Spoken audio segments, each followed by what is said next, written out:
It was just after 7 a.m. on a quiet weekday morning. The Morning, sun Marine. was barely above the horizon Mind when telling me why Staff you're parked here Sergeant at this Daniel hour? Brooks, a U.S. Marine, pulled into a small coffee shop parking lot near a suburban shopping center. He was still in uniform, service Morning, dress, Sergeant. Trooper perfectly Johnson. pressed, I show medals you were going aligned, slightly over the boots limit back polished. there. Can I Daniel see your had just license and come this from a vehicle's formal registration? ceremony at a nearby base, a promotion ceremony for one of his Marines. He hadn't even had time to change. All he wanted was coffee before the long drive home. He parked, stepped out of his car, and locked the door. That's when the patrol car rolled in. Slowly, too slowly. Daniel noticed it immediately. The cruiser stopped a few spaces away. The engine stayed running. A moment passed. Then the officer stepped out. The officer's eyes went straight to Daniel's uniform. Up and down. Patch. Rank. Ribbons. The officer frowned. "Hey!" he called out. "You! Stop right there." Daniel paused and turned calmly. "Yes, officer?" he said. The officer approached with a stiff posture. "That uniform," he said. "Where did you get it?" Daniel blinked once. "I earned it," he replied. "I'm a U.S. Marine." The officer crossed his arms. "You got ID?" "Yes," Daniel said. "Military ID." He reached slowly toward his pocket. "Don't move," the officer snapped. Daniel froze. "Officer," he said calmly. "My hands are visible." The officer stepped closer. "I've had people pretend before," he said. "Stolen valor is a serious crime." Daniel felt his stomach drop. "This isn't a costume," he said evenly. "I'm active duty." The officer shook his head. "You don't look like a Marine," he said. That sentence hung in the air. A couple walking toward the shop slowed down. Daniel straightened slightly. "Sir," he said, voice controlled, "I've served 12 years. I just came from a base ceremony." The officer reached for his radio. "I'm detaining you," he said, "until I figure out who you really are." Daniel exhaled slowly. "For the record," he said, "I'm fully compliant, and this is a mistake." The officer didn't respond. What Daniel didn't know, what the officer couldn't imagine, was that this stop would not stay local, because the uniform wasn't fake, and neither were the consequences. The officer stepped closer, eyes locked on the patches sewn neatly onto Daniel's uniform. "Turn around," he ordered. "Hands behind your back." Daniel's eyebrows lifted slightly. "Am I under arrest?" he asked. "Not yet," the officer replied. "But you are being detained." Daniel complied without hesitation, slowly turning around and placing his hands behind him. Metal cuffs clicked shut. A quiet gasp came from behind them. One of the coffee shop employees had stopped at the door, watching. Daniel stayed calm. "Officer," he said evenly, "I have my military ID. My orders are in my vehicle." The officer ignored him. "Where are you really coming from?" he asked. "And don't lie." "I already told you," Daniel replied. "A promotion ceremony at the base." The officer scoffed. "Which base?" "Camp Pendleton." The officer smirked. "Convenient answer." Daniel felt his jaw tighten, but his voice stayed level. "You can call the base," he said. "Verify my name. Verify my rank." The officer shook his head. "People fake paperwork all the time," he said. "And uniforms like that aren't hard to get online." Daniel turned his head slightly. "Sir," he said, "that uniform isn't sold online." The officer leaned in. "You telling me how my job works now?" "No," Daniel replied.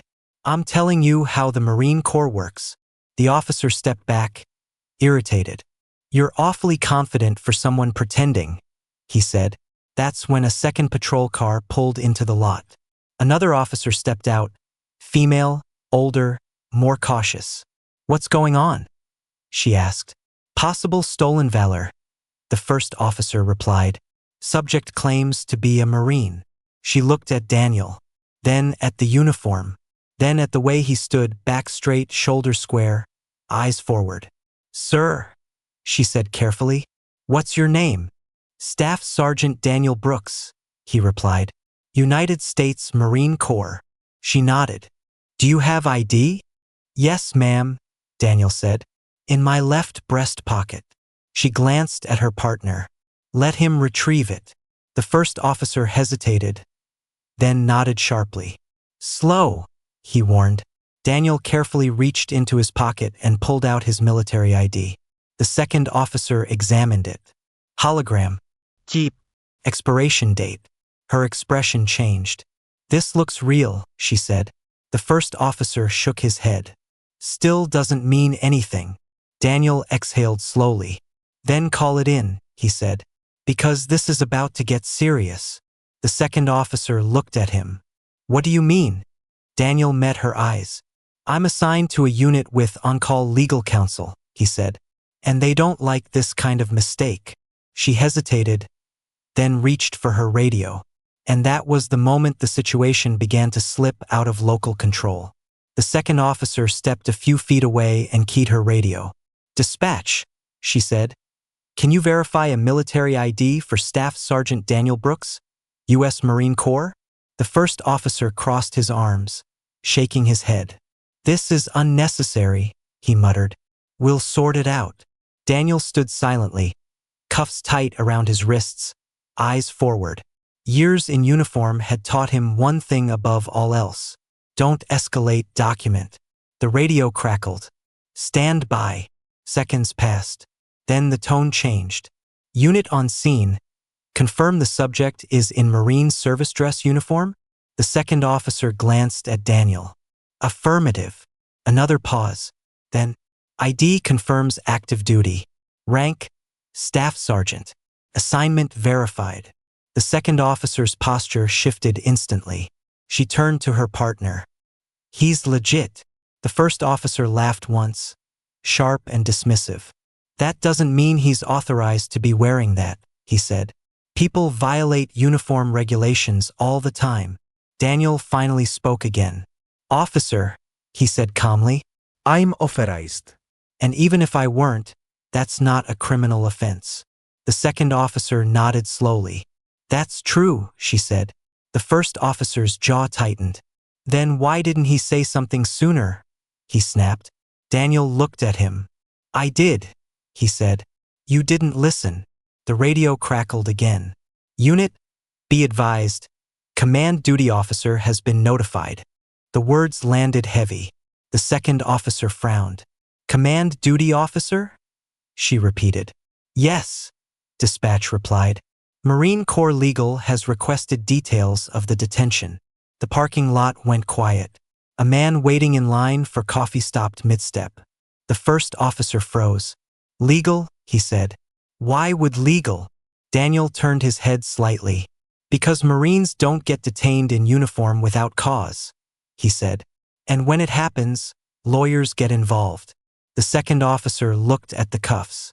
Why is he still restrained? She asked. He was being uncooperative, the first officer replied. Daniel shook his head once. I complied with every order, he said, and asked you to verify my ID. The second officer didn't respond. She stepped closer and unlocked the cuffs. There you go, Staff Sergeant, she said quietly. Daniel nodded. Thank you, ma'am. The first officer stared at her. You didn't have to do that. Yes, she replied. I did. Before either of them could say more, a black sedan pulled into the lot. No markings. Government plates. A man in a suit stepped out, phone still in his hand. He looked directly at Daniel. Staff Sergeant Brooks? He asked. Yes, sir. I'm Captain Harris, the man said. Judge Advocate General's Corps. The first officer swallowed. Captain Harris turned slowly toward him. Which one of you authorized this detention? He asked. No one answered. And that's when the situation officially left local hands.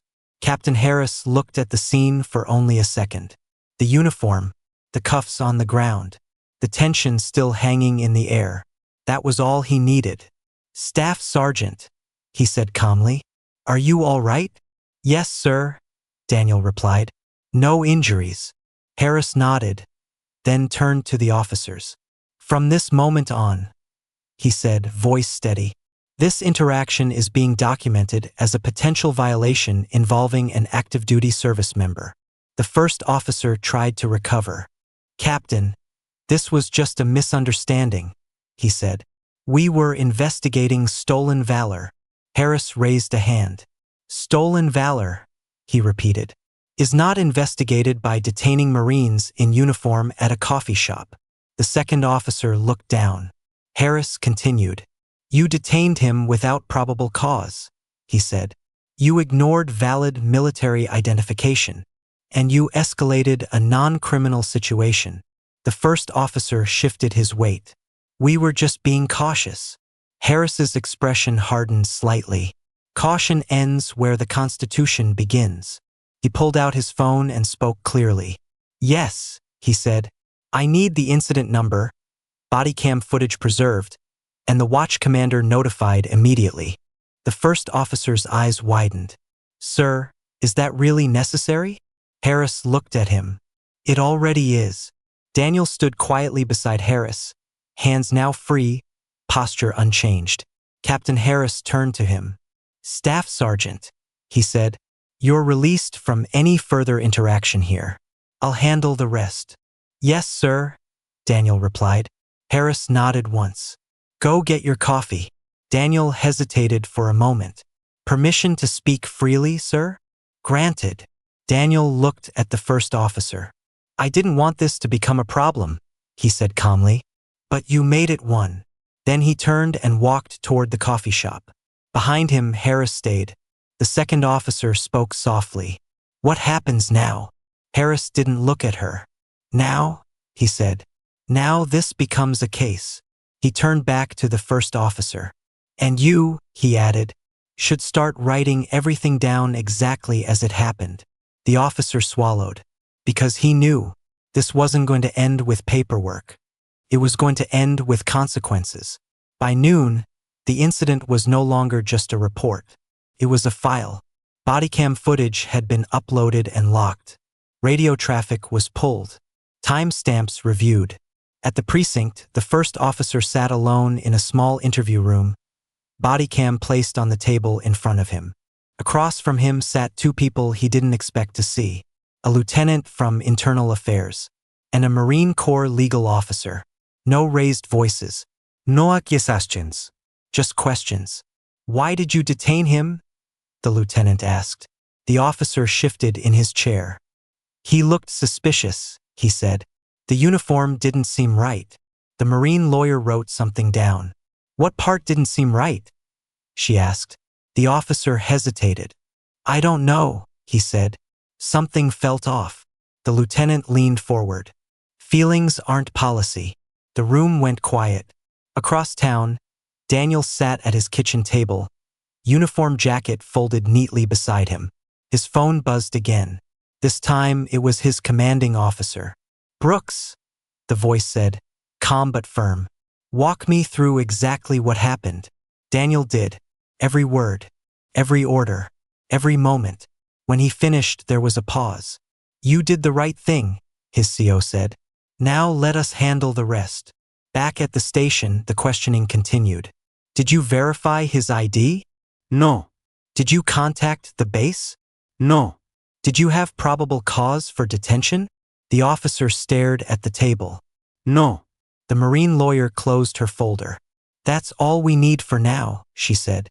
The lieutenant stood. "You're being placed on administrative leave," he said. "Effective immediately." The officer looked up, stunned. "For how long?" The lieutenant met his eyes.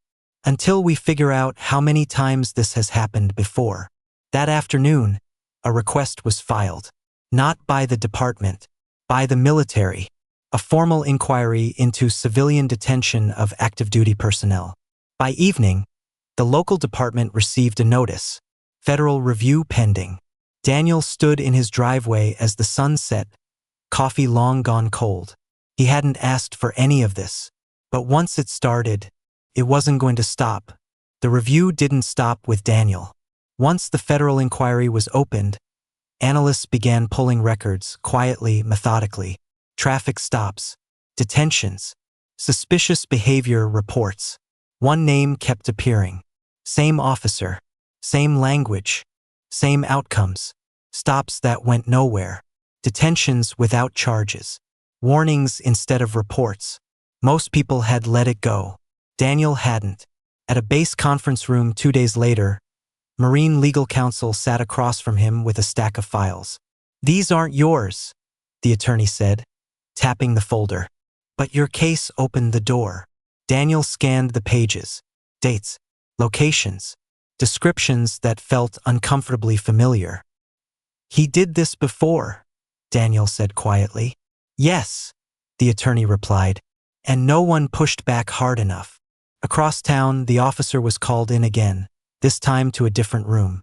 Different tone. A federal investigator slid a page across the table. "Do you recognize this stop?" he asked. The officer glanced down. "Yes. And this one. Yes. And this one." The officer hesitated. "That one was routine." The investigator nodded slowly. "Every one of these was routine," he said, "until someone documented it properly." He leaned back. "Why did you assume the uniform was fake?" The officer opened his mouth, then closed it. "I don't know," he said.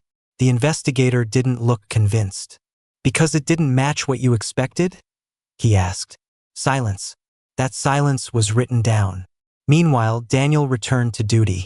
Same base, same Marines, same responsibilities. But now his phone rang more often. Other service members had heard. "Hey, Staff Sergeant," one said. "Something like that happened to me last year."